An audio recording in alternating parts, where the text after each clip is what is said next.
Oke, bismillahirrahmanirrahim. Assalamualaikum warahmatullahi wabarakatuh. Selamat siang semuanya. Siang, Pak. Siang, Pak. Siang, Pak.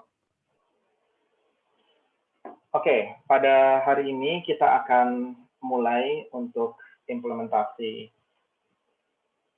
algoritma machine learning untuk classification, dan kita akan menggunakan breast cancer diagnosis sebagai running example kita. Datanya ini kita pakai breast cancer Wisconsin data yang ada di UCI Machine Learning, di host juga di Kaggle.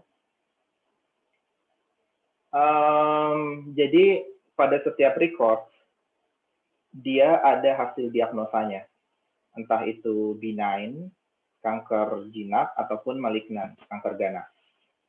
Nah, apa features-nya? Features-nya adalah hasil pengukuran dari sel, ya, sel dari yang diambil dengan fine needle, ya. Jadi diambil ekstrak dari sel itu, terus kemudian dilakukan beberapa perhitungan.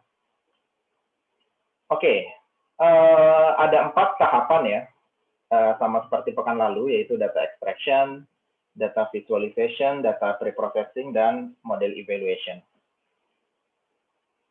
Sebelum kita masuk ke data extraction, apa dulu yang biasanya kita lakukan supaya kita tidak mendevelop semua fungsi dari awal? Import libraries, Pak. Kita import library dulu ya. Jadi di sini kita akan import libraries. Apa aja yang biasanya kita pakai? Import pandas. Ada Panda, Pandas, NumPy, Matplotlib, Seaborn, Learn. data frame ya. Iya, Pak. Kemudian kita import NumPy untuk bermain dengan array. Kemudian kita import Matplotlib untuk bermain dengan Matplotlib ya, untuk bermain dengan grafik ya. Ya. Dan ada beberapa library juga yang menarik di Seaborn untuk bermain dengan plotnya itu. Kemudian ada beberapa library di sklearn yang juga menarik ya. Sklearn mungkin kita import yang preprocessing dulu deh. Nanti sisanya akan kita import pada saat kita membutuhkan ya. Oke. Kemudian berikutnya, kalian sudah download datanya, dan misalkan saya ingin mendownload datanya ke dalam sebuah data frame. Karena ini adalah breast cancer Wisconsin data, jadi saya mau namakan breast cancer Wisconsin data frame. Dan ini bagaimana caranya kita mengimport. Ada yang mau mencoba? Saya, Pak. Ahmad Hisham. Siapa namanya? Ahmad Hisham, Pak. Ahmad Hisham. Oke, silakan Ahmad Hisham kalau kamu ingin mengimport datanya. Share screen ya. Import datanya doang kan, Pak? Iya, import data aja. Di-share aja screen-nya. Ini ya? Yep. Ini, Pak. Import data chassis file ke data frame-nya, panggil buat variabelnya, habis itu panggil pandas, read CSV itu metode buat baca CSV-nya, habis itu dalam kutipnya tulis data.csv atau data frame-nya. Oke, coba ini kamu sudah eksekusi ya, coba kamu eksekusi dan kamu lihat 5 baris pertama.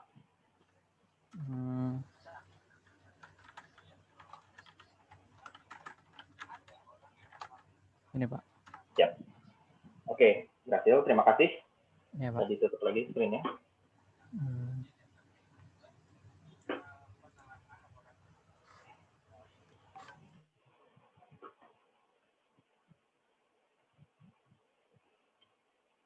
Oke.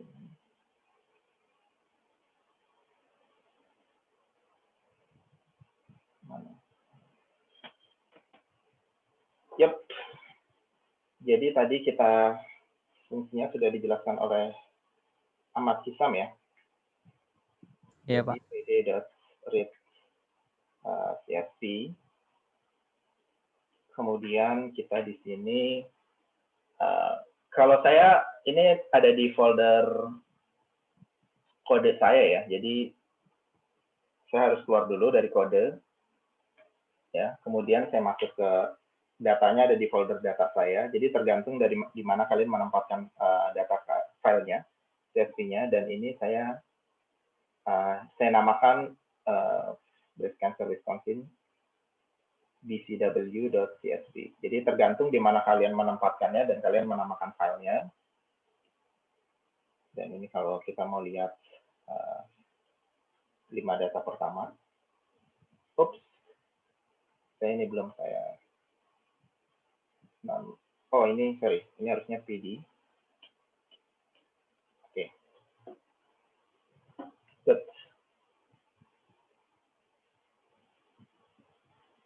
Nah, kemudian sebelum kita ke evaluation, biasanya kita pengen tahu dulu ya, ini ada variabelnya tuh apa aja sih. Kalau di sini kan variabelnya terlalu banyak sampai ada titik di sini ya. Sebenarnya dia kolomnya ini ada apa aja, terus apa tipenya, dan ada missing value-nya atau enggak. Kira-kira untuk tahu itu, apa yang bisa kita lakukan ya? Ada yang Saya, mau? Pak. Data info, Pak. Silakan. Aisyah, data info. Silakan kamu coba ya, coba didemokan. Oke. Tunggu, Pak.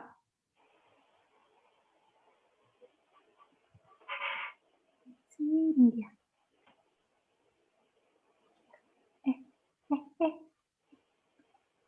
Mana tadi?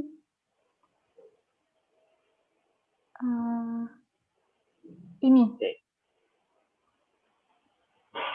Jadi kamu sudah Aja, Pak. data.info, coba dari yang sudah kamu running itu bisa kamu jelaskan nggak hasil yang sudah dilihat di situ? Hasil yang udah kita dapetin dari si data.info ini, kita bisa ngelihat dari nama kolomnya, yang si 0 itu ID, dia itu tipe datanya makanya integer.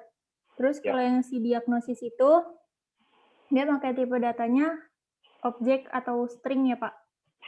Yap. Nah, terus kalau coba yang di situ ada berapa, apa aja yang bisa terlihat di situ?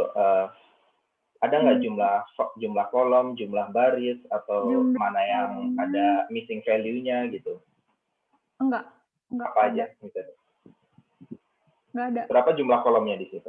Jumlah kolomnya itu 32 atau 33 ya? 33. Jumlah barisnya? Jumlah barisnya itu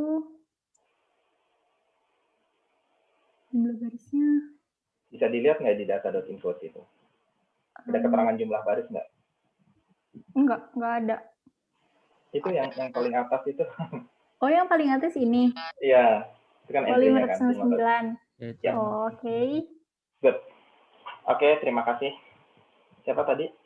Aisyah dia. Oke, terima kasih. Bisa di stop.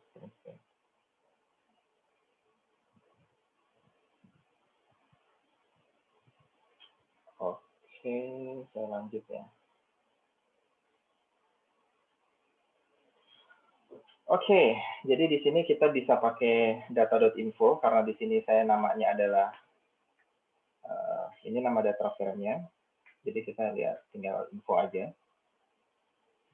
Ya, jadi di sini bisa kita lihat jumlah barisnya ada 569, kolomnya ada 33 ya, karena dia zero base index dari 0 sampai 32. Ini semua adalah non-null kecuali, jadi nggak ada missing value di semua variabelnya kecuali ini variabel terakhir. Variabel terakhir ini justru yang non-null itu ada 0, berarti semuanya itu missing. Ya, jadi variabel yang terakhir ini, unnamed, itu missing semua. Oke. Jadi, itu pertama ya. Jadi, karena ini missing semua, sama sekali tidak ada nilainya, jadi bisa kita remove. Unnamed 32 ini, variabel terakhir. Terus juga, variabel ID, kira-kira menurut kalian itu penting atau enggak? Maksudnya, apakah kalau kita ke rumah sakit, apakah ID pasien kita itu berpengaruh terhadap hasil diagnosis kita? Enggak. Nggak ngaruh ya? Jadi sepertinya kita akan remove dua variabel ini, variabel yang pertama ya ID dan variabel yang terakhir unnamed, karena dua itu tidak berhubungan ya terhadap tugas kita yaitu breast cancer diagnosis. Silakan ada yang ingin mencoba meremove dua kolom ini, kolom ID dan juga kolom unnamed ini.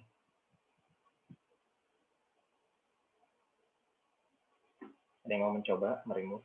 Jadi nanti jumlah kolomnya itu tinggal 31 ya. Karena dua ini kita remove.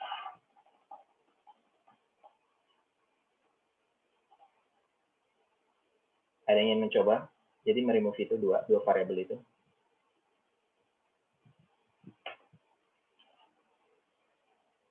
Jadi di sini kita ingin drop, kita buang ID dan unnamed 32. Ini nama variabelnya, unnamed 32. Kolom. Ada yang ingin mencoba mendrop ID dan unnamed ini? Silakan.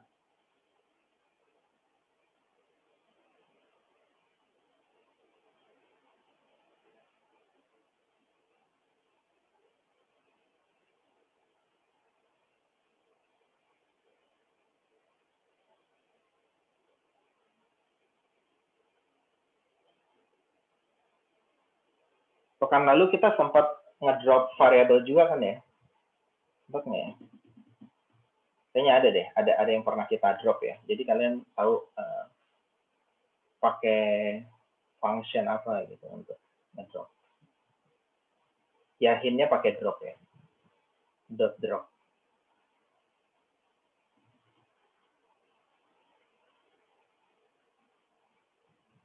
Ada yang ingin mencoba?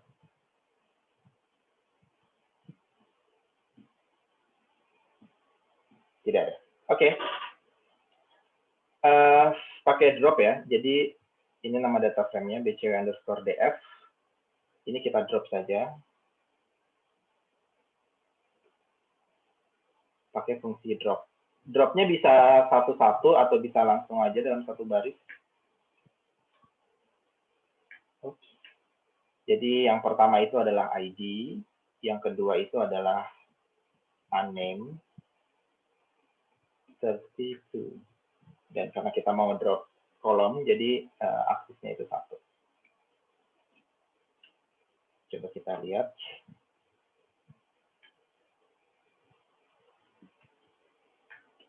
Yep. Jadi yang pertama itu kita sudah tidak ada ID lagi di sini, langsung diagnosis. Dan yang terakhir juga kita sudah tidak ada unnamed 32. Oke. Nah, kalau hanya ingin tahu berapa jumlah dimensi dari data frame-nya, artinya mengeluarkan jumlah baris dan jumlah kolom, kita pakai function apa? Ada yang mau coba? Jadi kan ini udah selesai nih, udah kita remove yang kolom yang tidak penting ya.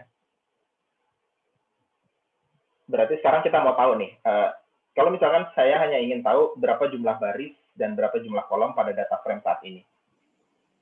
Ada yang mau coba? Ada yang mau coba? Silakan didemokan. Siapa kamu? Reynaldi Pratama. Oke, silakan.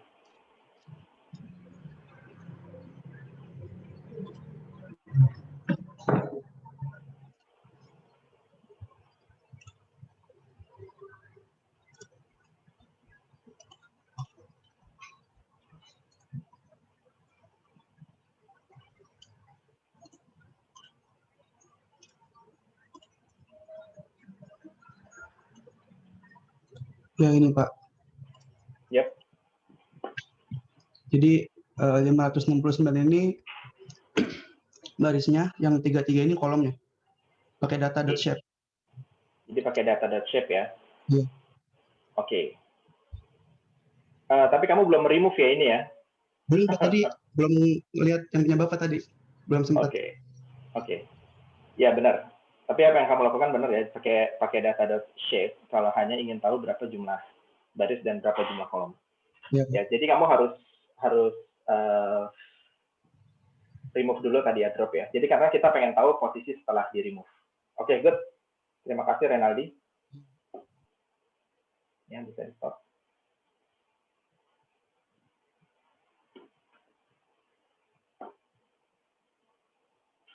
Oke. Jadi tadi ya, tinggal dot drop aja kalau kalian ingin ngedrop. Terus masukin dalam kurung siku gini, variabel apa aja yang ingin di drop. Oke. Nah, terus kalau hanya ingin tahu berapa jumlah baris, kita bisa pakai shape. Ya. Jadi ada 569 baris, dan kondisi sekarang kita punya 31 kolom. Tadinya 33 ya. Sekarang ada 31 karena 2 kolom itu sudah kita remove. Oke. Sebelum saya masuk ke data visualization, apakah ada pertanyaan?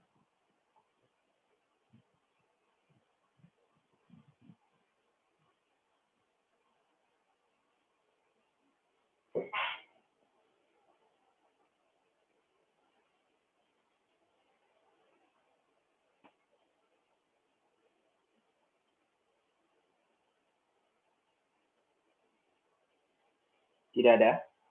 Baik, kita bisa masuk ke data visualization. Oke. Nah, kalau kita bermain dengan regression, berarti yang pertama kali kita amati adalah variabel targetnya. Kalau regression kan berarti berupa continuous ya, bisa integer ataupun floating point ya, jadi desimal. Jadi kita harus tahu berapa rata-ratanya, terus juga standar deviasinya, terus juga apa persentilenya. Nah, kalau kita bermain dengan classification, berarti kita harus tahu juga berapa jumlah kelasnya. Ya. Jadi setiap variabel itu berapa frekuensinya. Jadi kita tahu apakah dia imbang atau enggak, balance, ataupun hanya satu yang enggak. Satu yang paling tinggi jumlah kelasnya. Jadi kalau untuk mengetahui jumlahnya, ya, jadi kita tinggal pakai value count. Oke, jadi kita tahu B stand for benign, jadi B itu adalah kanker jinak ya, dan M itu kanker ganas. Oke, jadi itu cara tahunya, dan kalau kita mau bikin grafnya ya tinggal kita bisa pakai conplot.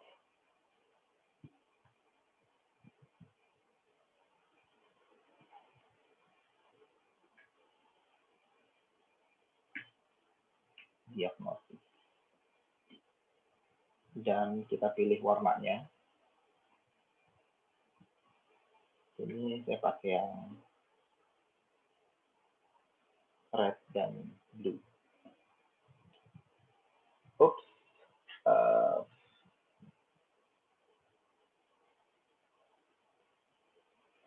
RD, red. Oke. Jadi kalau kita pakai yang tadi ya, library SNS, Seaborn, kita ada metode atau function conplot, kita masukin datanya, ya, kita hanya ingin plot yang diagnosis, kemudian ini adalah warnanya, kita pilih red dan blue. Oke, kira-kira seperti itu. Jadi kita bisa tahu bahwa banyakkan yang masih jinak ya, masih kanker jinak, benign, dibandingkan dengan malignan. Dan memang nanti yang jadi positifnya itu adalah yang M ya. Kalau kita ingin merubah positif dan negatif, positifnya itu yang M, dan negatifnya itu yang B. Atau kalau kita mau rubah jadi 1, 0, 1 itu yang M, dan 0 itu yang B. Karena kita lebih tertarik untuk tahu apakah D itu kanker ganas atau enggak. Oke. Nah, misalkan sekarang, ini univariate analysis, jadi kita hanya ingin tahu yang sebaran untuk yang target data, dan kalian bisa melakukan analisa univariate untuk variabel yang lainnya. Untuk waktu yang terbatas ini, saya cukupkan di sini, dan kita pengen lihat pair-nya ya, hubungan antar variabelnya aja langsung, antar dua variabel. Jadi kita bisa pakai SNS pair plot. Nah, sekarang kita harus pilih data. Ya. Misalkan kita pilih kolomnya itu yang ingin kita analisis, Kan pastinya berdasarkan hasil diagnosis ya. Misalkan saya mau tahu dua variabel pertama deh. Jadi misalkan setelah diagnosis itu kan ada radius min sama tekstur min ya. Jadi di sini saya akan ambil 3 kolom. Kalian copy paste aja. Dan kemudian tekstur min.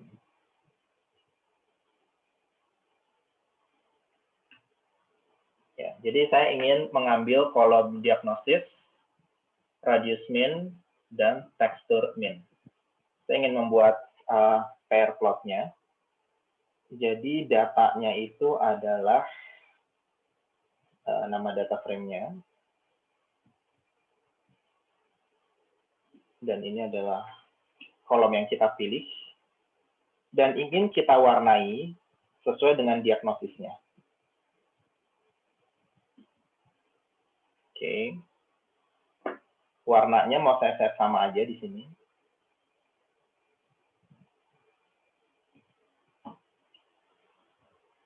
Oke. Ya.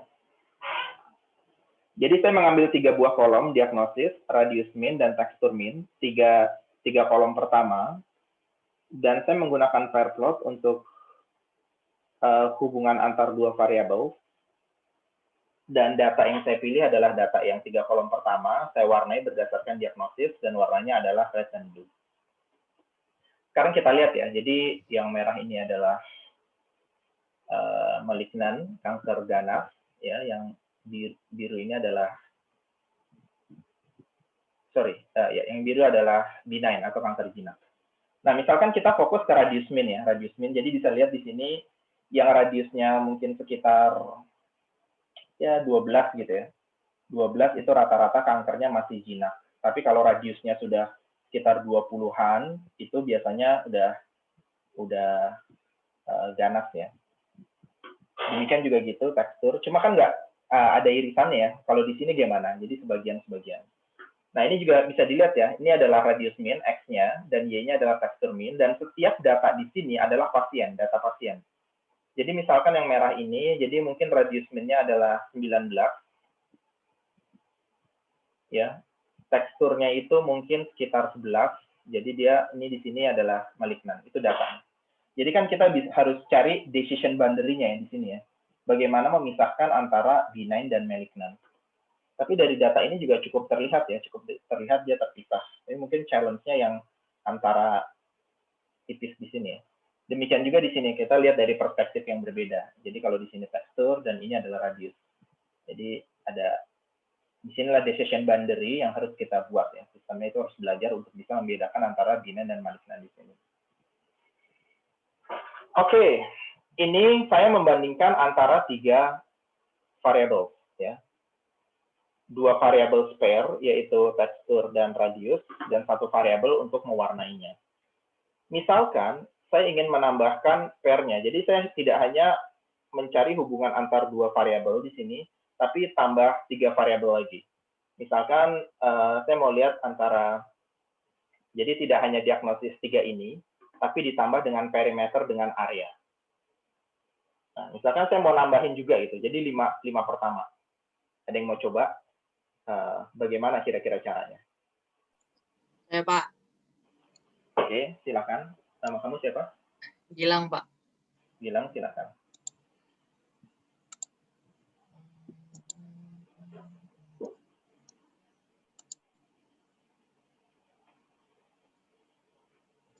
Tadi nambahinnya apa lagi, Pak?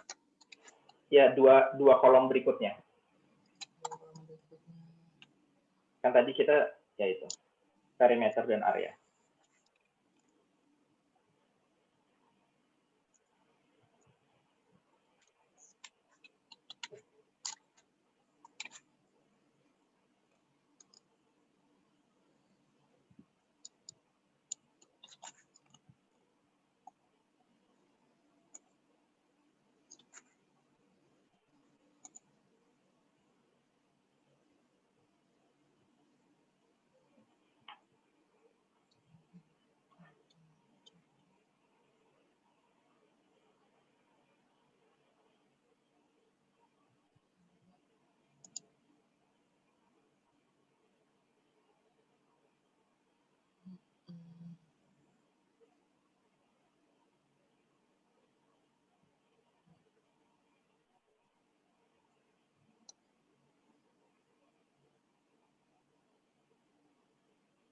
Sudah kelihatan outputnya sepertinya. Lagi masih Ya.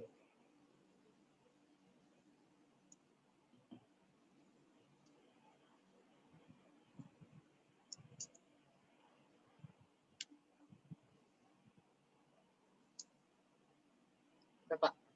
Oke, sekarang Gilang, kamu sudah berhasil untuk membuat pairs dari 4 variabel dan mewarnai berdasarkan target variabelnya diagnosis ya.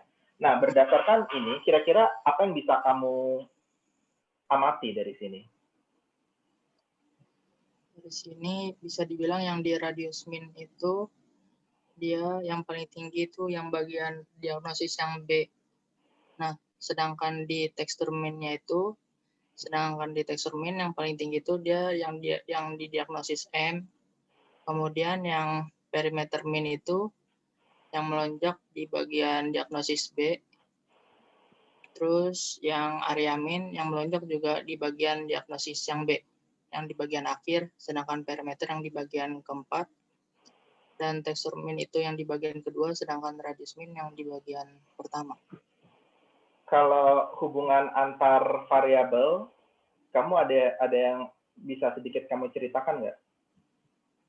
Itu kan tadi berdasarkan diagnosis ya. Kalau misalkan ini kan misalkan radius min dengan tekstur min ada hubungannya atau enggak, radius min dengan perimeter min itu kalau dari hasil ini kita bisa melihat hal itu apa enggak?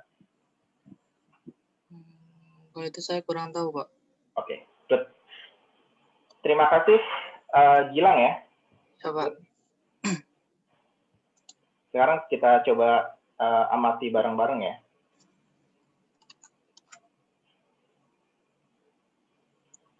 Jadi benar seperti yang Gilang demokan tadi, kita tambah 2 variabel lagi di sini. Jadi kita tambah perimeter min dan kita tambah area min.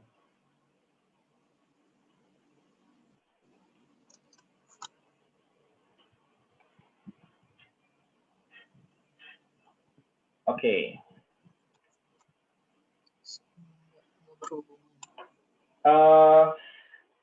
Jadi jumlahnya tetap sama ya, maksudnya jumlah datanya itu tetap sama di sini yang benign sama malignan di setiap sini. Cuma memang itu kelihatan di titik mana dia banyaknya aja gitu. Jadi itu hanya sebaran aja.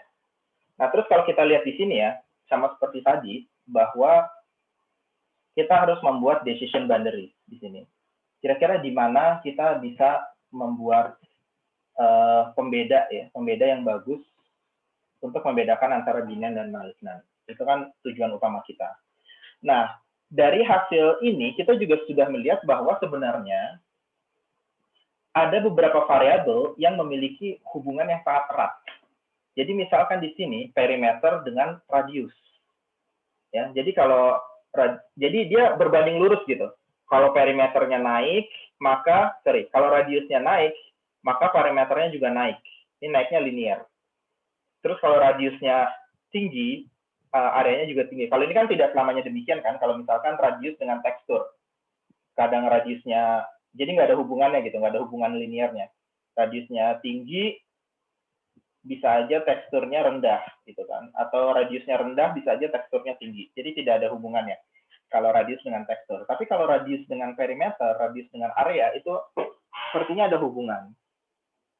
Dan memang benar ya, kalau kita ingat pelajaran tentang lingkaran, itu memang benar. Kalau radius kan jari-jari ya, jadi ada sel, kalian bayangkan sebuah sel itu ada jari-jarinya, perimeter itu adalah keliling, dan area itu adalah luas. Kan kalau kita ngitung keliling kan berdasarkan jari-jari kan, Pi kali D gitu, kali diameter kan, diameter itu 2 kali radius. Menghitung luas juga gitu kan, setengah pi r kuadrat. Jadi dia kuadratik terhadap radius. Artinya apa? Kalau kita sudah punya radius, berarti kita tidak perlu lagi menyertakan perimeter atau area. Karena secara otomatis informasi itu sudah ada di radius. Paham? Apalagi kalau misalkan kita akan menggunakan metode nonlinear, seperti neural network. ya, ataupun logistic regression, di mana fungsinya itu adalah fungsi sigmoid. Jadi kan variabelnya ada banyak sekali kan, ada sekitar 30-an gitu. Kan kita at the end kita ingin melakukan data preprocessing, salah satunya feature selection. Jadi kita mau pilih kira-kira feature mana aja yang penting. Kalau memang ada feature yang bisa direpresentasikan oleh features lainnya, berarti tidak perlu kita gunakan semuanya. Jadi intinya seperti itu. Oke, nah ini kita bisa terus tambah jumlah variablesnya, jadi grafiknya bisa tambah banyak gitu ya. Cuma kan mungkin akan lebih enak jika kita melihat dengan angka ya, dengan angka dulu gitu.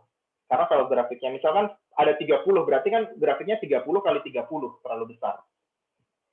Nah, sekarang kita pengen tahu kalau berdasarkan angka, korelasi itu bisa dilihat dengan menghitung correlation coefficient. Salah satunya dengan Pearson correlation coefficient. Nah, sekarang bagaimana caranya kalau kita ingin menghitung Pearson correlation coefficient dari data ini? Ada yang mau coba?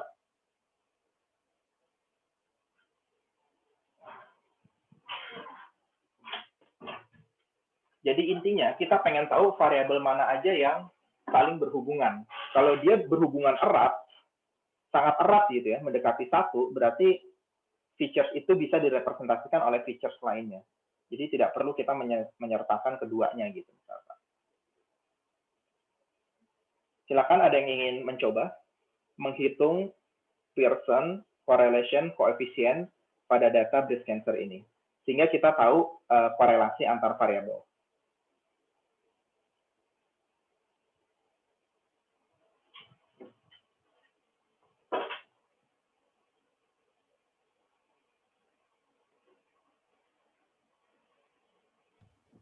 Saya boleh deh, Pak.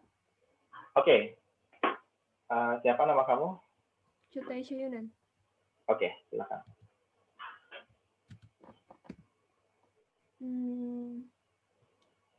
Jadi pakai pakai fungsi correlation terus Pearson. Terus di sini saya plot biar kelihatan lebih jelas. Misalnya di yang baris pertama itu kan radius mean. Radius mean itu erat hubungannya sama perimeter mean dan area mean. Terus ini sih kurang gede ya.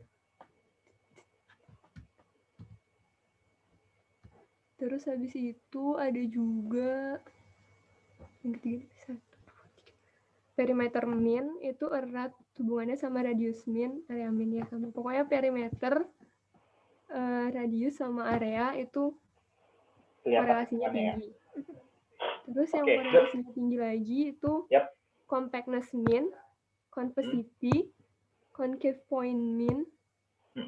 Yang ini yang lingkaran kotak merah ini.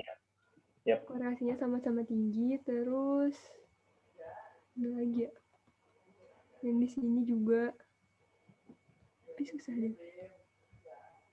Terus ini ini tadi udah. Compactness ini. Compactness. Emang compactness namanya. Oke. Berarti kamu sudah bisa mendapatkan bahwa ini radius, perimeter, area itu punya hubungan yang erat. Terus juga ada cluster lainnya ya. Jadi kayak compactness, concavity, concave point itu juga punya hubungan yang erat. Oke. Terima kasih. Siapa tadi? Cut Aisyah Yunan. Oke.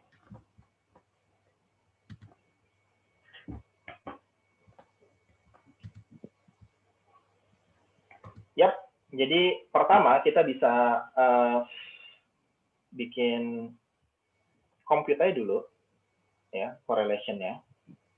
Di sini misalkan kita pakai metodenya adalah Pearson ya.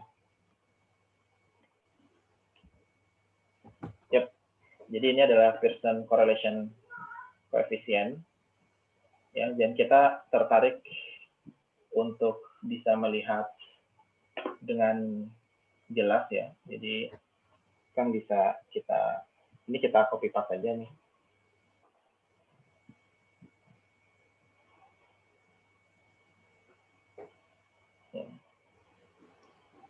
Jadi ini saya masukkan dalam sebuah variabel, misalkan correlation gitu ya. Jadi ini adalah kita compute correlation-nya dulu. Jadi sudah kita masukkan dalam variabel itu, terus kita bisa instead of ngelihat table seperti ini, kita juga bisa lihat table atau kita bisa urutkan berdasarkan yang kayak kemarin ya. Tapi kan di sini kita nggak hanya berdasarkan satu variabel, kita ingin melihat hubungan antar dua variabel ya, semua kemungkinan hubungan gitu. Jadi bisa pakai heatmap. Heatmap masukin aja correlation. Sederhananya gini. Oke, jadi di sini bisa kita lihat heatmap-nya, tapi memang di sini kelihatan terlalu kecil ya. Terus ini dia jadi apa ya? Di sini terang ya, terang itu 1 dan gelap itu, jadi yang terang itu yang korelasinya tinggi. Ya di sini kita bisa lihat yang terang-terang ini korelasinya tinggi. Nah, kalau memang kita ingin membuat ini lebih baik ya, ada beberapa hal yang bisa kita lakukan. Ya, yang pertama, kalau kalian tahu di sini kan ini adalah nilai korelasi antara tekstur min dengan radius min. Ya, dan ini juga sama korelasi antara radius min dan juga tekstur min. Jadi ini juga sama gitu kan, perimeter min dan radius min, ini perimeter min dan radius min. Jadi sebenarnya diagonalnya itu nilainya selalu 1 karena hubungan antar variabel yang sama. Terus juga segitiga bawah itu sama dengan segitiga atas. Atau nilai dari indeks I, J itu sama dengan indeks J, I. Dia tuh mikirnya kalau yang lain nggak diundang, nggak enak gitu loh, masa cuma satu aja yang diundang. Oke. Jika matriksnya seperti ini, kira-kira apa nama matriksnya? Itu aja nggak kedengeran kayak ada. Bentar ya, saya mute dulu. Sorry.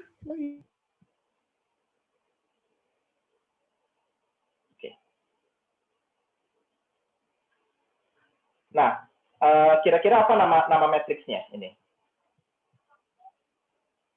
Ketika indeks I, J, ya misalkan indeks 2,1 itu sama dengan indeks 1,2. Indeks 3,2 itu sama dengan indeks 3,2 berarti 2,3. Kira-kira matriks yang punya properti seperti itu disebut matriks apa? Ya, matematika diskrit. Aljabar linear. A, B sama dengan B, A. Oke, jadi kalau dia segitiga atas, ya, upper triangle sama dengan lower triangle, matriks itu disebut matriks yang simetri. Oke. Nah, jadi kita nggak perlu nyimpen kedua informasi ini karena informasinya sama, ya, informasinya sama. Oke. Nah, oleh sebab itu kita akan remove segitiga atasnya dulu ini. Ya, jadi we want to remove upper triangle. Oke. Caranya kita bisa match dulu ya. Jadi ini saya bikin dummy dulu. Correlation.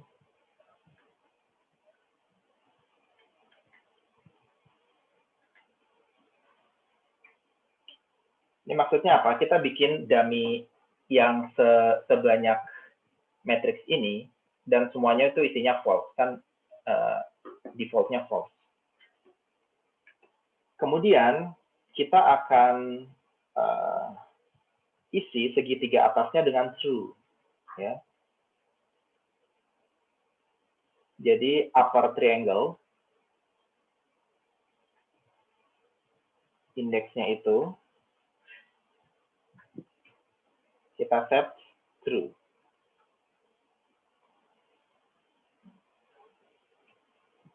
Ya. Jadi yang semua segitiga atas ini nilainya true, ya. Segitiga bawahnya tetap false. Oke, jadi itu caranya. Nah, sekarang kita coba lihat kalau kita sudah ganti ya. Jadi ini kita bisa match. Oke, jadi sekarang sudah tidak ada segitiga atas. Kenapa? Karena nilainya sama. Jadi buat apa kita masukin situ? Oke, terus kemudian juga karena ini ukurannya terlalu kecil ya, jadi saya ingin ukuran yang lebih besar. Ya, jadi misalkan f ax itu sama dengan plt.subplotnya. Saya mau set figure size-nya itu adalah misalkan 20 kali 20. Ya. Jadi kita dapat gambar yang lebih besar. Oke. Atau ini kalau terlalu besar, saya set 15 aja deh. 15 kali 15. Oke, jadi kita bisa kelihatan di sini. Nah, kemudian, jadi kalau kita ingin seragamkan yang tadi ya, ini kan yang bening itu, yang terang itu satu ya, korelasinya tinggi. Jadi kita ingin sama red dengan blue.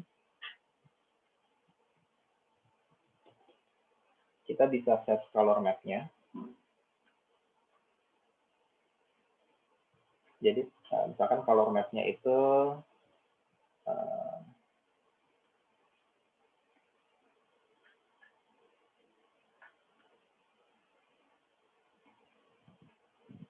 color map-nya kita set true.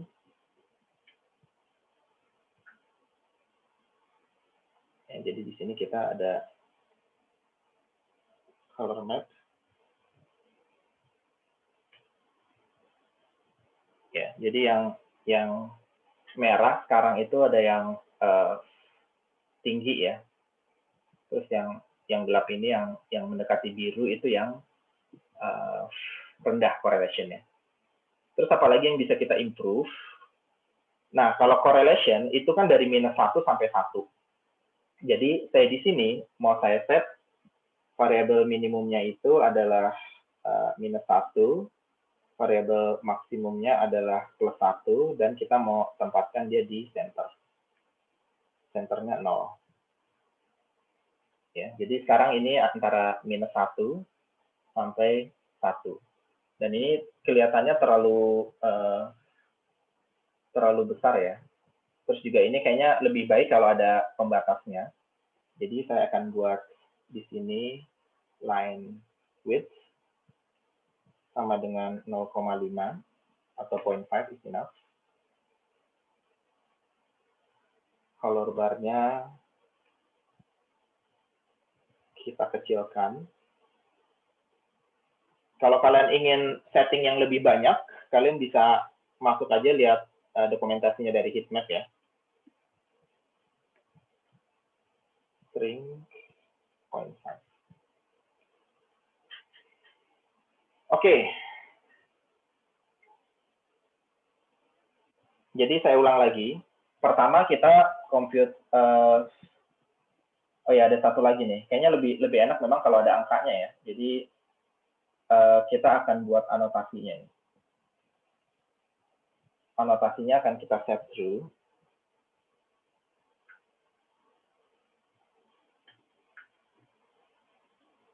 Ya, jadi akan ada angkanya di sini. Tapi dia terlalu banyak angkanya. Jadi saya ingin 2 angka aja di belakang koma, maka saya ingin round aja di sini atasnya, round 2. Oke, ini terlalu kecil ya, jadi saya set 20.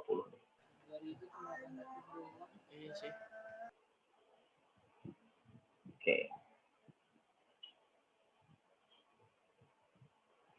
Saya ulang ya.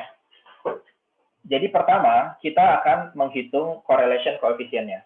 Kalian tahu caranya, data frame, terus core ini, correlation, dan kita pakai metodenya itu Pearson. Karena terlalu banyak angka di belakang koma, kita bulatkan aja 2 angka di belakang koma. Terus kedua, karena hubungan antara A, B itu sama dengan B, A, jadi A, dia matriksnya simetri. Artinya segitiga atas sama dengan segitiga bawah.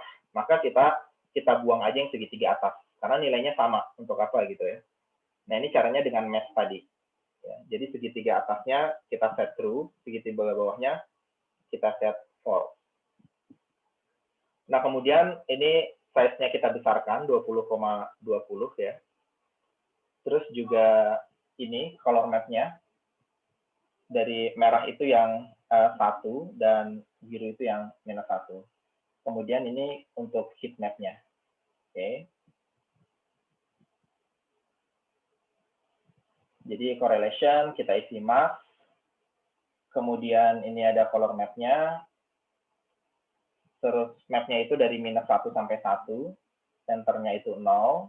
Kemudian kita kasih line width 0,5. Kemudian color bar-nya ini kita set jadi setengah. Dan kita kasih annotation. Ya, jadi di sini ada angkanya. Kira-kira seperti itu. Nah, seperti yang sudah dievaluasi tadi, jadi ada beberapa hal yang kita pelajari di sini. Yang pertama, ini yang merah-merah ini punya korelasi yang sangat besar ya. Bahkan ada yang satu nih.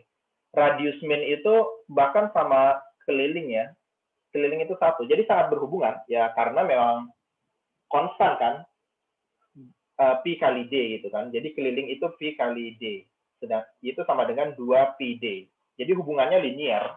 Jadi artinya kalau kita sudah tahu radius, buat apa kita tahu perimeter?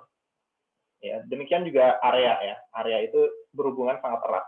Ini juga harusnya mungkin satu ya, tapi karena mungkin ada pembulatan dan sebagainya, jadi nggak terlalu nggak sampai satu. Jadi itu pertama, kita akan remove perimeter dengan area karena kita sudah punya radius. Terus juga hubungan lain yang tadi ya, ini yang merah ini kita ada cluster tadi.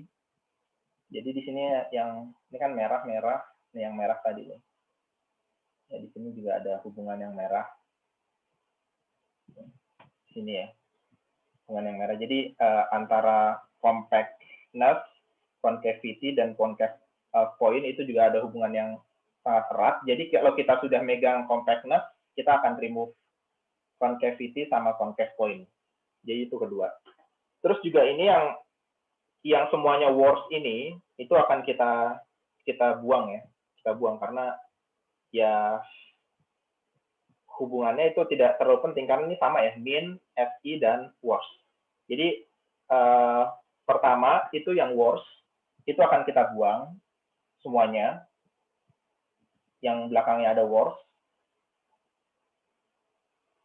Karena kita melihat hubungannya sama aja dengan yang min dan FI. Terus yang kedua itu adalah perimeter sama area itu kita buang. Terus yang ketiga concavity sama concave itu kita buang. Oke, jadi itu akan kita lakukan di data preprocessing. Ya, ada banyak hal yang bisa kita lakukan di data preprocessing, cuma kita fokus ke 3 hal itu aja. Oke. Jadi yang pertama itu kita akan drop semua yang worst.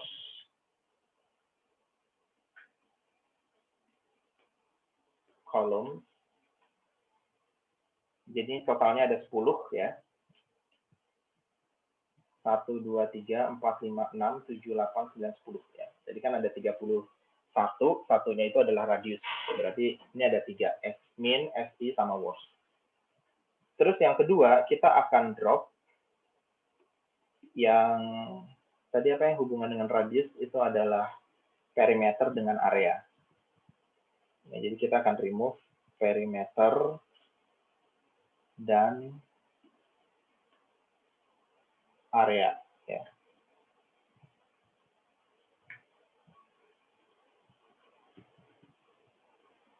Ini kan karena ini sudah kita buang berarti sisanya tinggal 4 ya, yang min sama yang SI. Jadi ini ada 4. Terus yang berikutnya berarti kita akan drop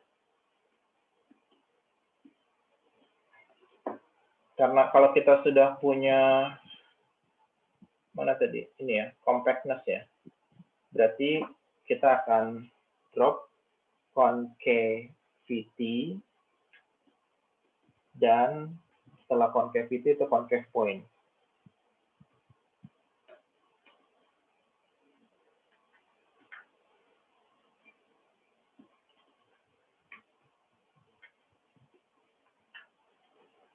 Oke, jadi ada data preprocessingnya banyak. Saya juga udah pikir mungkin kita juga bisa nanti untuk apa ya? Untuk melakukan data dimensionality reduction atau kita melakukan data normalization ya, feature scaling. Cuma kita fokus ke 3 ini dulu aja. Kita buang yang menurut kita tidak penting. Oke, tadi kalian sudah tahu caranya untuk ngedrop sebuah kolom ya, atau lebih dari satu kolom ketika kita mengedrop nih ya ID sama yang unnamed tadi. Nah sekarang siapa yang mau untuk mencoba ngedrop yang worst? Jadi ini ada 10 kolom dan ngedrop yang perimeter. Sorry, ini dulu aja deh, yang worst dulu aja. Underscore worst. Siapa yang mau coba? Sekarang itu kolomnya ada 31, berarti ini nanti sisanya ada 21.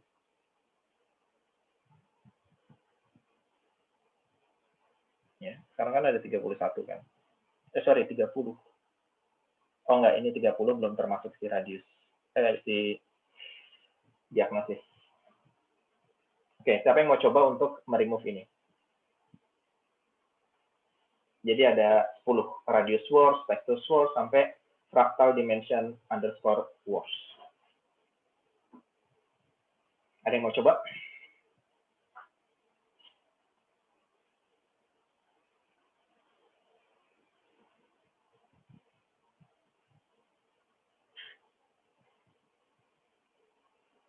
Jadi kita bisa nama kolomnya, terus kemudian tadi ya.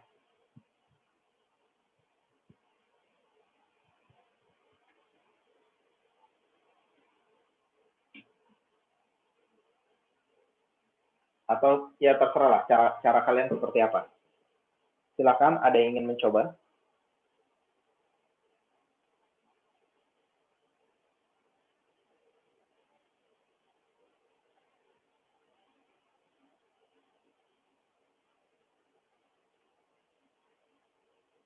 Tidak ada? Oke. Jadi sintaksnya sama ya. Seperti tadi. Jadi kita drop. Cuma ini kita masukin aja semuanya jadi satu, kolom satu. Jadi nama kolomnya jadi satu, terus aksisnya itu adalah satu. Nah, kolom yang kita drop itu ya kita copy paste aja. Dari mana enaknya copy paste-nya?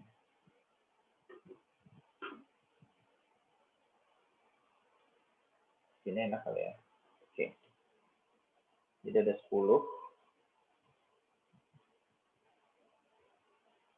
Radius worst, perimeter, area, smoothness, compactness, concavity, concave, symmetry, fractal.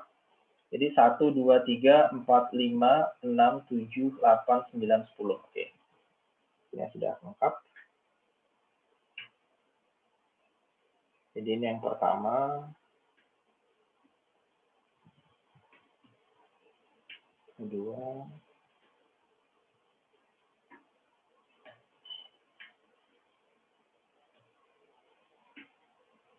Yang ketiga.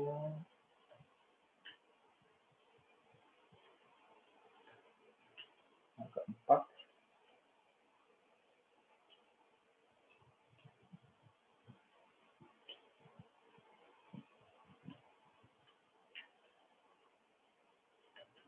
Kelima. Keenam. 7. 8.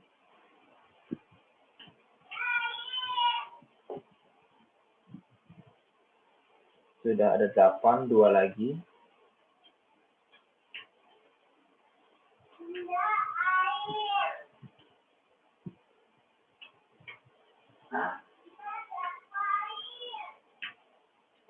Terakhir. Lumayan. Ada cara lain sih, ada cara lain yang lebih mungkin singkat ya, cuma untuk data ini supaya lebih jelas kodenya ya seperti inilah caranya. Jadi kita ambil 10 kolom yang words ini, dari mulai radius words, texture words, sampai fractal dimension words. Kita masukkan nilainya ke kolom 1, terus dari kolom 1 ya kita drop ini. Make sure tidak ada sintaks yang salah. Oke. Good. Jadi misalkan saya mau lihat dimensionnya. Oke, sekarang tinggal 21. Ya, tadi adanya 31, sekarang tinggal 21. Kan awalnya 33, sudah kita drop 2, jadi 31, sekarang kita drop 10. Berarti ada 21. Nah, sekarang yang kedua, ini lebih, mungkin nggak sebanyak yang pertama ya, tapi cuma ada 4 kolom, perimeter sama area. Ya. Sisa, yang words itu sudah di-delete, berarti tinggal yang min sama yang FI. Jadi, hanya ada 4 kolom aja. Silakan, ada yang ingin mencoba?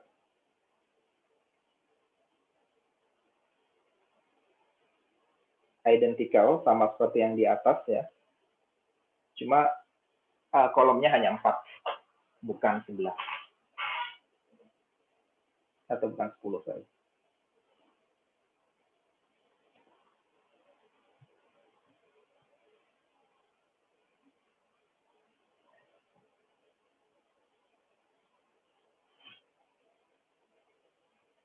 Ada yang ingin mencoba?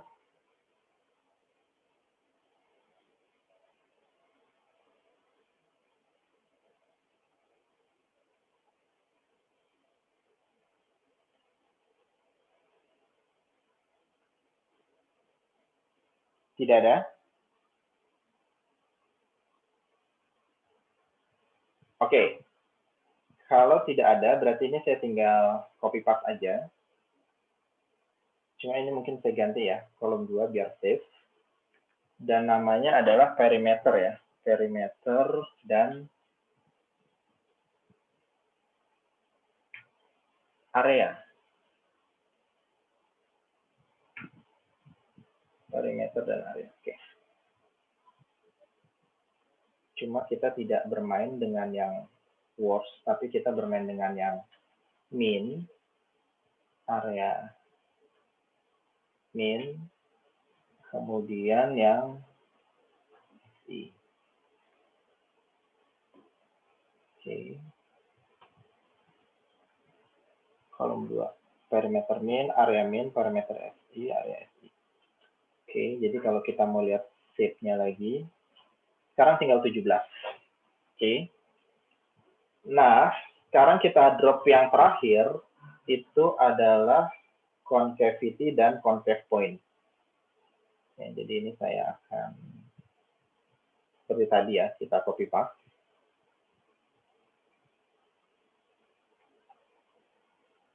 Concavity dan concave point.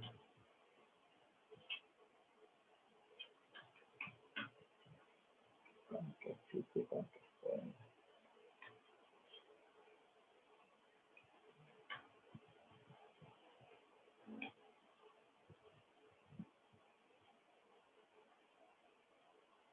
Concavity min, concave point min, concavity SI. Oke, kita shape. Concavity min, concave point min, concavity SI, concave point SI. Oke. Nah, sekarang jadi tinggal 13. Oke, ini adalah final data frame kita untuk sebelum masuk proses training dan testing. Jadi kita tidak meremove baris ya. Tetap ada 569, cuma kita meremove kolom. Ya, tadinya ada 33, sekarang ada 13. Jadi ada sekitar 20 kolom yang kita remove dari hasil analisa kita. Apakah ada pertanyaan sampai di sini?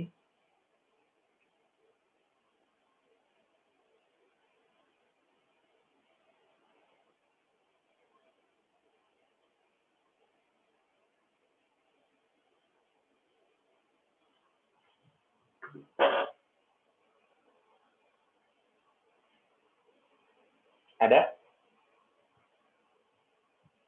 Tidak ada. Oke. Kalau tidak ada, berarti kita siap untuk masuk model evaluation, tapi tentu saja karena data kita itu nanti di model evaluation-nya bentuknya matrix, jadi kita akan coba untuk merubah dalam bentuk matrix atau array. Cuma saya mau ada sesuatu yang harus kita lakukan dulu.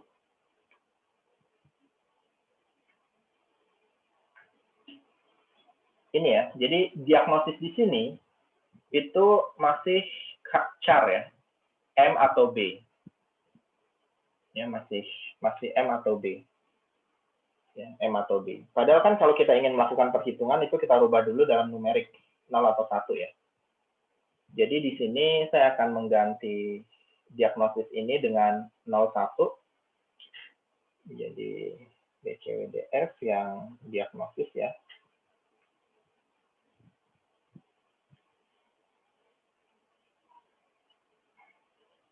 Jadi ini kita pakai fungsi map.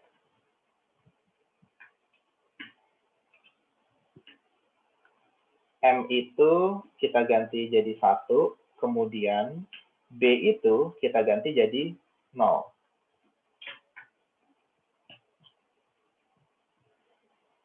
Oke, sekarang kita lihat. Ya, jadi M itu kita ganti dengan 1, dan B itu kita ganti dengan 0. Oke, jadi di map. Nah, seperti itu. Nah, kalau kita mau cek ya, sekedar kita mau cek apakah benar atau enggak. Kita lihat aja jumlahnya masih sama apa enggak.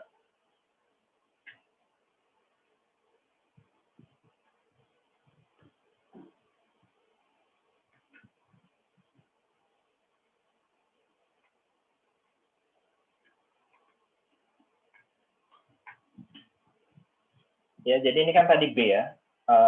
D9-nya itu 357, malignannya 212. Jadi masih sama dengan jumlah yang sebelumnya.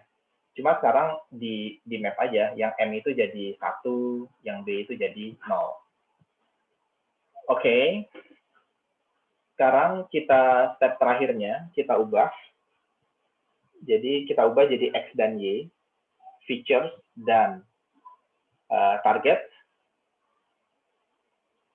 Ini saya copy aja supaya apapun yang saya lakukan dengan X dan Y tidak mempengaruhi data setnya. Dan kita tidak perlu kolom diagnosis ya, karena itu adalah targetnya. Jadi ini saya drop saja.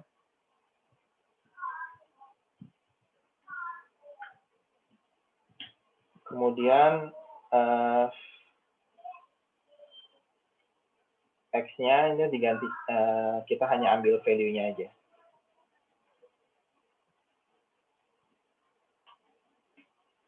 Oke, jadi ini maksudnya adalah data frame-nya yang sudah selesai dengan feature selection tadi, kita copy, ya. Kemudian kita drop yang diagnosis karena kita tidak perlu ini jadi target, ya. Tidak perlu dimasukkan ke X karena dia adalah target. Kemudian kita ambil value-nya saja, jadi bukan data frame. Nah, sekarang dia udah menjadi array. Oke, yang Y juga demikian. Yaitu itu hanyalah diagnosisnya aja. Dan kita hanya ambil value-nya juga.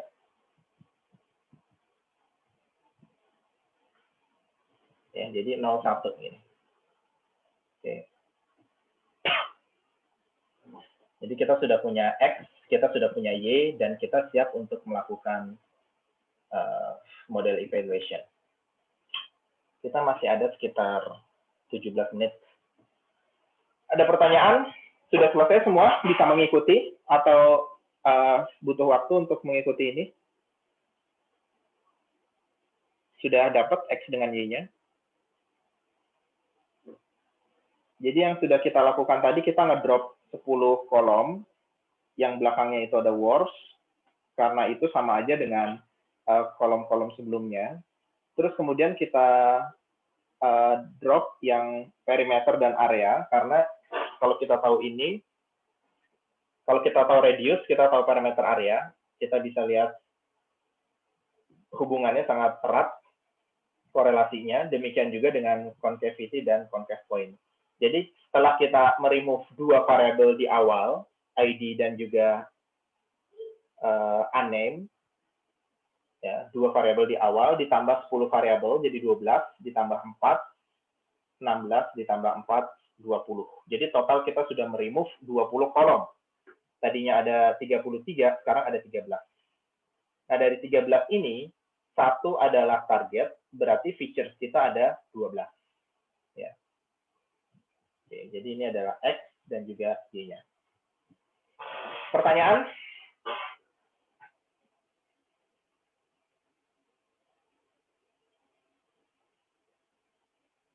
Tidak ada. Oke, jadi yang akan kita coba di model evaluation itu adalah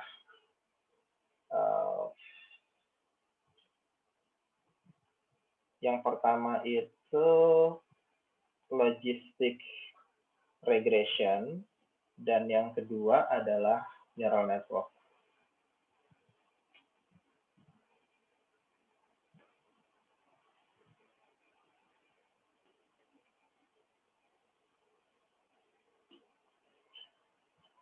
Oke, sebelum kita melakukan training, kira-kira apa dulu yang harus kita lakukan dengan X dan Y ini, dengan data kita? Ada yang punya ide? Train, test, split. Oke, kita split jadi training dan testing. Ada yang mau coba untuk men-splitnya? Jadi sekarang kita punya X dan kita punya Y. Ada yang mau coba untuk split ke dalam X dan Y? Training 70%, testing 30%. Ada yang mau coba? Kalau kemarin kan 20% testing ya. Sekarang kalau kita mau testingnya 30%, gimana caranya? Ada yang mau coba di sini? Jadi benar yang pertama itu adalah kita harus split ya. Split into training and testing. Oke, ini yang pertama. Yang kedua baru kita nanti akan model development. Dan yang ketiga nanti kita model evaluation.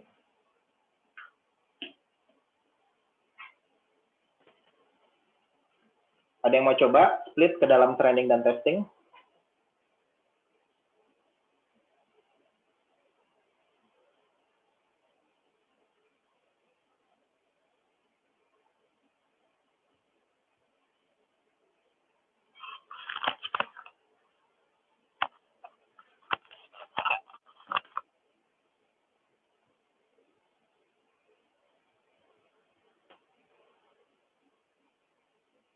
Tidak ada?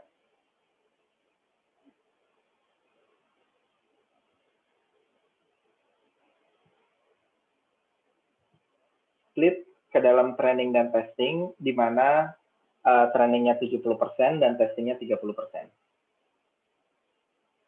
Oke.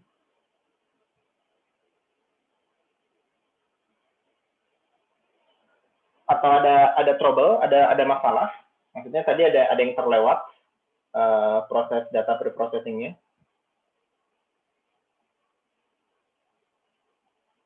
Atau semuanya sudah dapat X dan Y-nya?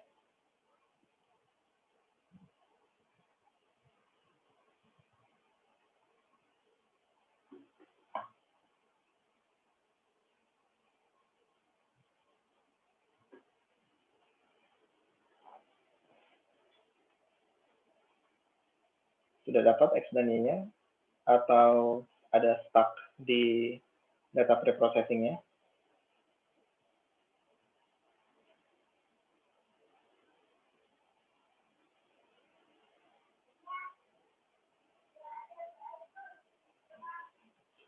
Siapa yang mau coba untuk training dan testing?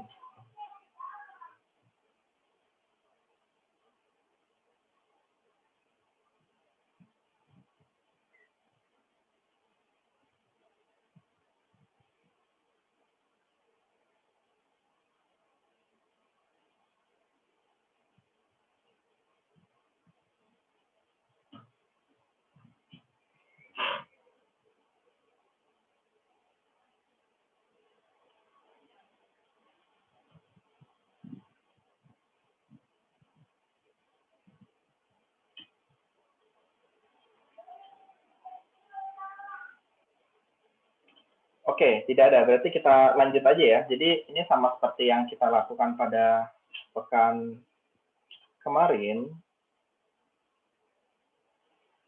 Jadi kita pakai metode yang skleron model selection, import, train, test, split. Jadi kita import train, test, split. Kemudian kita ingin dapat X-train, X-test, Y-train, dan Y-test. Oke. Sini kita pakai train, test, split. Jadi persis sama dengan yang kemarin, dan kita masukkan X, Y-nya. Oke, terus kita masukkan test size, karena kita ingin 70% training, 30% testing. Jadi di sini kita set 0,3. Nah, supaya hasil randomnya ya. Jadi siapa aja data yang ada di train, siapa aja data yang ada di testing itu sama ketika saya running dan ketika kalian running.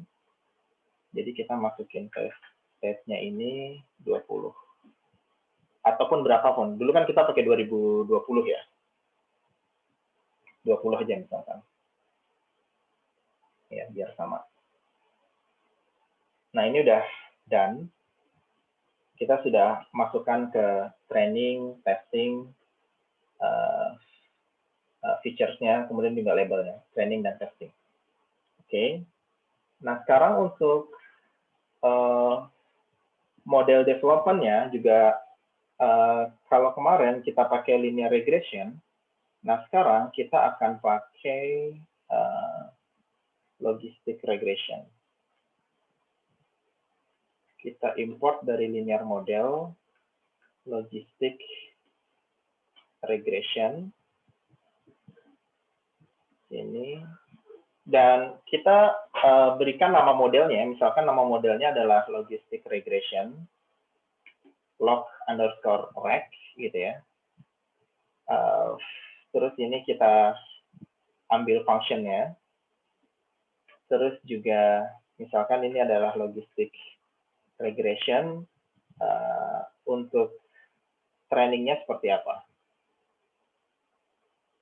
Kita pakai fungsi apa gitu. Nah, saya ingin ngasih kesempatan lagi kalian untuk ini. Jadi untuk membangun modelnya, logistic regression ya, fit atau train atau apapun dengan memakai data training dan testing. Ada yang mau coba untuk model development-nya? Silakan.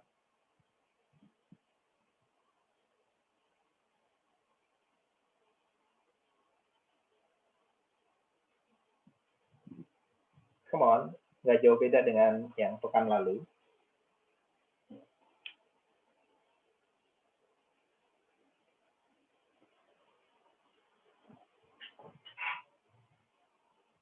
Tidak ada?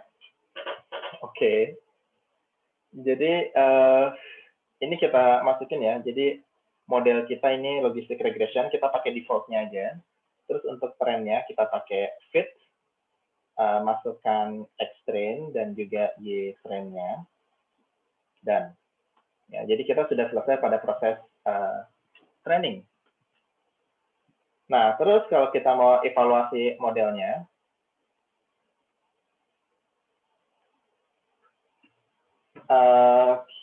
kita bisa develop sendiri ya, maksudnya kita hitung sendiri true positif, true negatif, false positif, false negatif, kita hitung akurasi, precision, recall, dan sebagainya, atau kita pakai aja matrix, ya, matrix import aja, karena dia sudah disediakan. Import, misalkan kita mau tahu akurasinya, akurasi score. Jadi, pertama kita harus tahu dulu apa yang diprediksi, berapa prediksinya gitu. Jadi kita masukkan model kita yang sudah di training, log regression, predict, kemudian kita masukkan test features-nya. Nah, terus skleron matrix.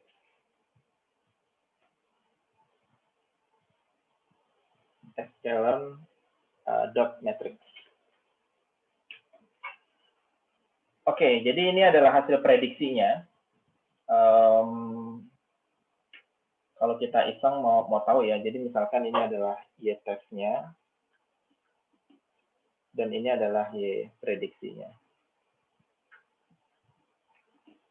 Ya, jadi ini adalah actual datanya, data aslinya, dan ini adalah hasil prediksinya. Yang 0 itu adalah kanker jinak, yang 1 itu kanker ganas ya. Jadi kalian bisa lihat kebanyakan benar prediksinya. Mungkin ada beberapa aja yang salah ya. Oke, misalkan ini harusnya 1 diprediksi 0 dan sebagainya. Oke. Nah, sekarang kalau kita mau tahu akurasinya, ya kita tinggal pakai aja misalkan akurasi. Ini kita pakai akurasi skor ya. Oops. Akurasi skor, kita masukkan hasil prediksinya dengan hasil aslinya. Ya, Oke. Sekarang kita bisa lihat akurasinya. Nah, jadi kalau dengan menggunakan logistic regression, akurasinya sekitar 90%. Oke. Nah, terus apa lagi ya? Misalkan kita mau print aja ya, print akurasi. Nah, jadi akurasi dari modelnya. Ini kita tinggal tambahin aja, string akurasi. Misalkan kita mau 2 angka di belakang koma atau 3 angka deh. 3 angka di belakang koma, jadi hasilnya 3. Oke. 0,906 itu adalah akurasinya. Oke. Nah, kadang-kadang dalam classification itu kita perlu parameter lain seperti precision dan recall, karena akurasi itu tidak cukup ya, apalagi untuk yang tidak imbang gitu. Kelasnya tidak balance. Jadi kita bisa pakai precision, kita bisa pakai recall, atau kita bisa pakai F1.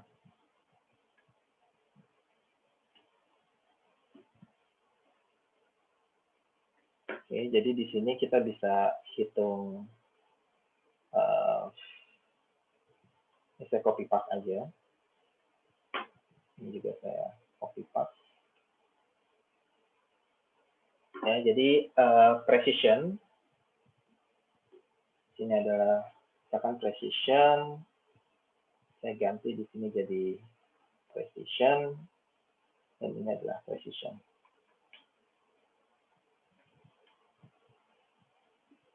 Oke, nah sekarang kalau recall-nya, saya ganti recall.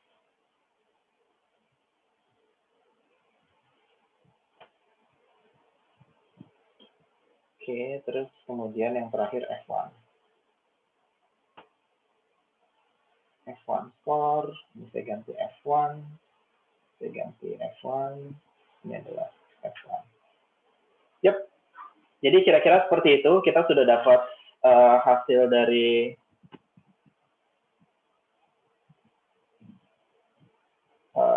akurasi, precision, recall, dan juga F1-nya. Oke. Nah, terus, apa lagi ya? Ada pertanyaan nggak sampai sini? Sebelum saya masuk ke neural network. Waktu kita tinggal 2 menit lagi. Kalau misalkan sudah 14.40, kalian ada kegiatan lain ya, atau kuliah lain, atau apapun, jadi kalau mau live, silahkan saja. Yang penting kalian download file yang ada di layar, karena itu hitungannya persensi dari situ, selain di YouTube, di Zoom ya, Zoom meeting ini. Ya, jadi kalian download materi Jupyter Notebook sama datanya. Kemudian bagi yang berkontribusi tadi, kalian tulis di chat ya. Jadi nama, NPM kalian, terus juga tadi apa kontribusi kalian di sini ya, yang share screen dan sebagainya. Oke, ada pertanyaan sampai logistic regression ini sebelum kita masuk ke neural network. Jadi sama ya, neural network itu kurang lebih sama. Jadi ada model development dan juga ada model evaluation di sini. Nah, cuma kalau model development ini kan kita neural network ya. Jadi kita pakai neural network, kita import dari sini. Dan di sini kita pakai mesh multi-layer perceptron classifier. Yep. Jadi misalkan ini kita kasih modelnya, kita namakan NN. Nah ini adalah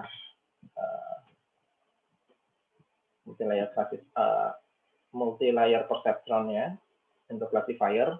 Ini saya isi maksimum iteration misalkan 5.000. Jadi sampai 5.000 dan sisanya saya set default kecuali mungkin random ya, random state-nya supaya hasilnya sama. Itu saya set 20 misalkan.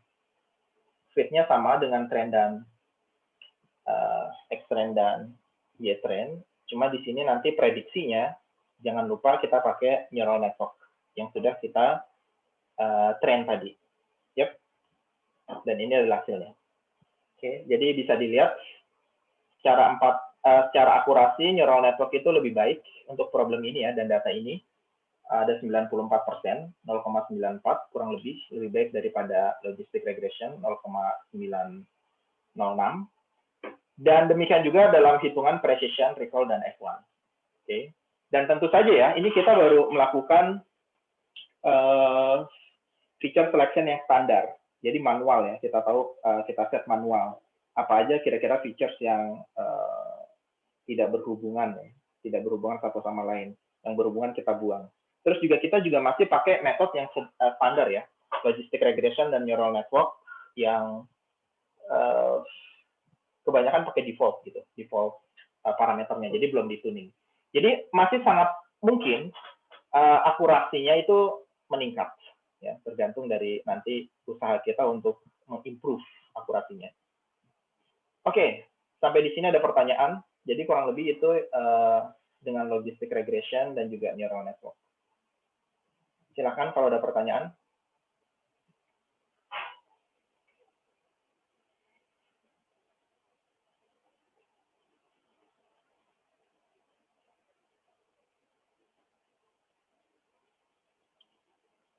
Tidak ada. Cukup jelas, tercerahkan, atau ada sesuatu yang bingung sehingga harus ditanyakan, silakan. Saya butuh feedback-nya.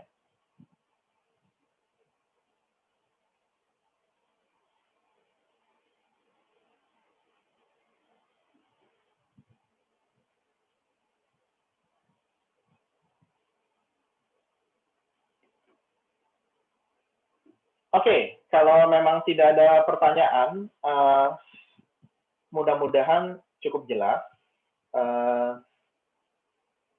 Kalian nanti coba-coba lagi aja di rumah kalau memang ada sesuatu yang tadi tertinggal ya. Nanti videonya akan kita share. Kalian bisa coba di rumah nanti kalau memang tadi ada yang tertinggal. Terus juga tadi yang kontribusi silahkan taruh di chat info kalian, nama NPM, dan juga apa kontribusi kalian tadi ya. Oke, terima kasih atas perhatiannya. Jadi saya tunggu sampai 5 menit ke depan, nanti saya akan copy chatnya, saya ambil data partisipasinya dari chat itu aja. Jadi kalau kalian miss di chatnya, jadi miss juga nanti untuk saya ngisi di nilai partisipasinya. Oke, terima kasih. Selamat sore, selamat menikmati akhir pekan. Assalamualaikum warahmatullahi wabarakatuh. Waalaikumsalam. Waalaikumsalam warahmatullahi wabarakatuh. Makasih Pak. Waalaikumsalam Makasih, Pak. Makasih Pak. Waalaikumsalam warahmatullahi wabarakatuh, Pak.